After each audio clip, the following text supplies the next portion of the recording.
Onde foi que eu errei? Sarashiva, capítulo 23, sobre a música mundana. Em Isaías 14, do 11 ao 15 fala: Derribada está na cova a tua soberba, e também o som da tua harpa. Por baixo de ti uma cama de gusanos, e os vermes são a tua coberta. Como caíste do céu, ó estrela da manhã, filho da alva, como foste lançado por terra, tu que debilitavas as nações. Tu dizias no teu coração: eu subirei ao céu, acima das estrelas de Deus, exaltarei o meu trono, e no monte da congregação me assentarei, nas extremidades do norte. Subirei acima das mais altas nuvens e serei semelhante ao Altíssimo. Contudo, serás precipitado para o reino dos mortos, no mais profundo do abismo. Decidi acrescentar este capítulo ao livro por causa da importância deste assunto na criação dos filhos e por causa da quantidade de filhos de cristãos desviados, vítimas do efeito espiritual da música do mundo. Muitas vezes os pais não cometem grandes erros, são amorosos, carinhosos, justos e corretos, porém, mesmo assim seus filhos em alguns momentos acabam por se desviar. Eu tive uma experiência dessa com a minha filha Hannah, que se desviou quando tinha 11 anos de idade. Ao começar a ouvir a música mundana, ela foi se esfriando e chegou ao ponto de não querer mais ir à igreja. E também não queria mais que eu orasse com ela. Então travei uma grande batalha espiritual, onde eu me levantava muitas vezes na semana, às 3 da madrugada, para orar por ela e para fazer guerra espiritual. Após alguns meses, ela finalmente se abriu e aceitou a oração de libertação. O que resultou num processo de libertação que durou mais alguns meses. Somente depois de ser batizada com o Espírito Santo aos 13 anos, foi que ela conseguiu se fortalecer e abandonou completamente a prática de ouvir música do mundo. Hoje ela também faz parte desse ministério da palavra e de restauração da música que Deus nos deu. Ministramos em muitos lugares, divulgando essa mensagem, muitas vezes rejeitada por andar na contramão do mundo. Muitas pessoas tiveram esse material que depois se tornaram um livro, né? Sarashiva está com outro livro aí pendente pra gente. A música foi criada por Deus, não pelos homens. Em Gênesis 1:3, podemos ver que todas as coisas foram criadas por meio do som que saiu de Deus, do som que foi proferido pela boca de Deus. E disse Deus: haja luz, e houve luz. Gênesis 1:3. Antes de todas as coisas serem criadas na terra, antes do próprio ser humano ser criado por Deus, o som, instrumento para a palavra dele fluir sobre a terra, já existia. Antes de nós existirmos, o som já existia. A física fala das ondas sonoras. Ela prova que as ondas sonoras são infinitas, que não têm fim. Uma vez que são emitidas, elas perpetuam. A física também mostra que o som é feito de energia, e a energia aponta para o plano invisível, o plano do espírito, e não da matéria, porque a matéria é energia densificada, ou seja, ela se apresenta em uma forma visível. Mas a energia do som aponta para outra dimensão, a dimensão que não vemos, a do espírito.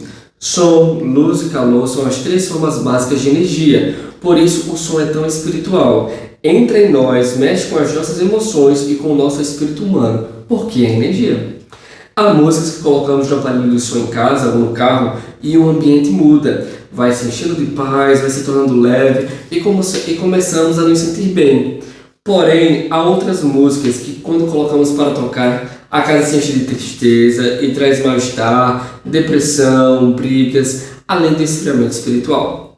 O principal sintoma de que uma pessoa está ouvindo música do mundo é o esfriamento espiritual. Esse é o primeiro sintoma, que a pessoa vai perdendo a vontade de buscar a Deus, de ir à igreja, de ler a Bíblia, começa a tudo ficar chato, começa a criticar tudo que referente às coisas de Deus se torna um empecilho.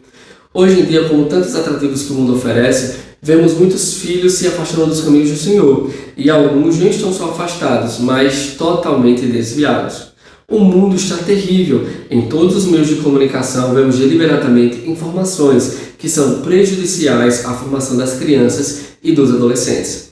O que antes nos assustava, hoje já não nos causa mais espanto. Já estamos acostumados. Sabemos que todas essas coisas influem na criação dos nossos filhos, porque a maioria tem acesso à televisão, rádio, internet, smartphone e por aí vai. Os pais se esforçam para criá-los segundo a palavra de Deus, procurando protegê-los, sabendo que é inevitável que eles conheçam certas coisas, passem por certas lutas, pois as lutas fazem parte da vida. Em minhas ministrações sobre esse assunto, costumo ver muitos pais cristãos confessarem que ouviam música mundana, e a maioria admite que é difícil largar essa prática.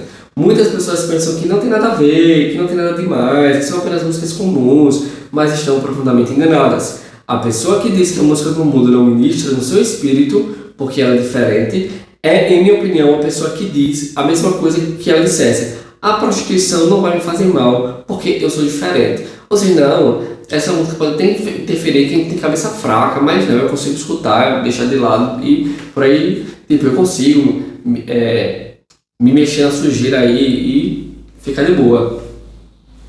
Na Bíblia vemos que Deus pensa Na Bíblia vemos o que Deus pensa das pessoas que se alimentam e se enchem e se recebem do que o mundo oferece. No Antigo Testamento vemos o exemplo dos sacerdotes que se alimentavam do altar. Os sacerdotes não podiam comer de outra comida, eles eram separados para Deus, consagrados a Deus. A comida deles era especial, um alimento santo, representava a separação do mundo. Muitos crentes não sabem onde tem se alimentado do mundo. Eles acham que está tudo bem em assistir uma novelinha de vez em quando, em frequentar um motel e a música do mundo. Isso já é uma prática na vida de muitos crentes. O que a maioria não sabe é que comer, se alimentar do mundo, também representa sentir prazer naquilo que o mundo oferece. E muitos, apesar de serem crentes em Cristo Jesus, não o amam o suficiente para abrir mão por ele de certos prazeres, de certos manjares, como a música mundana. Nossa vida é o altar de Deus. Temos de sentir prazer nas coisas que Ele se agrada, não no que o mundo oferece. É por isso que Jesus disse que quem quisesse andar com Ele, negasse a si mesmo, tomasse sua própria cruz, que representa a vontade de Deus, e o seguisse somente depois de negar-se e tomar a própria cruz, depois de segui-lo. Jesus falou, né, que quem quisesse segui-lo deveria pegar a sua cruz. Porque fazer o que Deus quer muitas vezes é para nós uma cruz mesmo. Jesus nunca escondeu essa verdade de nós. Por isso que é preciso selecionar o que ouvimos e o que ensinamos nossos filhos a ouvir. É preciso selecionar as coisas que utilizamos para lazer e entretenimento e saber se é possível utilizá-las sem nos contaminarmos. No caso da música do mundo, é o mesmo caso do sexo. Ambos foram criados por Deus para servirem de canal de bênção em nossa vida, mas se não estiverem de acordo com a vontade de Deus, eles trazem maldição. Todas as artes estão ligadas à inspiração, e a música não é diferente, ou seja, não é somente porque o pessoal fala, não, você tem que ver a letra. Se for uma letra bonita, o que tem? Só que aí, a arte ela não é baseada apenas na letra, mas sim na inspiração. Então, quem foi que inspirou? Se foi alguém que vive, isso não significa que música que se diz gospel foi inspirada por Deus. Músicas, você tem que conhecer aquelas pessoas que foram inspiradas pelo Espírito Santo, que compuseram aquela canção. E isso, aquela inspiração ministra ao seu espírito. Mas aí, às vezes, você está colocando uma música que até tem uma letra bonita, mas você vai escutando, vai trazendo uma tristeza. Às vezes é só um instrumental, mas traz uma tristeza, coloca você lá para baixo. Então, é necessário a gente ter muito cuidado, porque não é somente o que é falado, cantado na música, que hoje está um caos, Mas é primeiramente e primordialmente a inspiração. Quem foi que inspirou ali? Deus não tirou do diabo a sua música. Ele lançou o diabo a sua música, agora profanada no inferno. E ela está lá com ele até hoje. O diabo tem suas músicas, ele sabe fazer música. Por isso, nem todas as músicas procedem do céu ou vieram do Espírito Santo.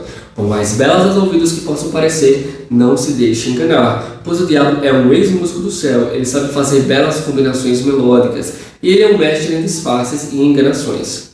E é por isso que existem muitas músicas que, apesar de serem belas aos ouvidos, nos trazem um mal-estar no espírito, o que nos assegura que uma música é segura de ouvir, santa, que veio do céu, não é o intérprete da canção, é seu compositor, a pessoa que recebeu. A segurança está na inspiração, não no intérprete. Se o compositor é uma pessoa cheia do Espírito Santo, então temos a certeza que aquela música veio da fonte do céu. Mas se não é, não temos. O motivo pelo qual o louvor liberta é este: A fonte inspiradora do louvor é o Espírito Santo de Deus. E onde o Espírito Santo de Deus está, aí é liberdade. Se está naquela canção, aquela canção vai trazer liberdade a quem escuta. A música é algo espiritual. Não devemos ignorar o poder das músicas.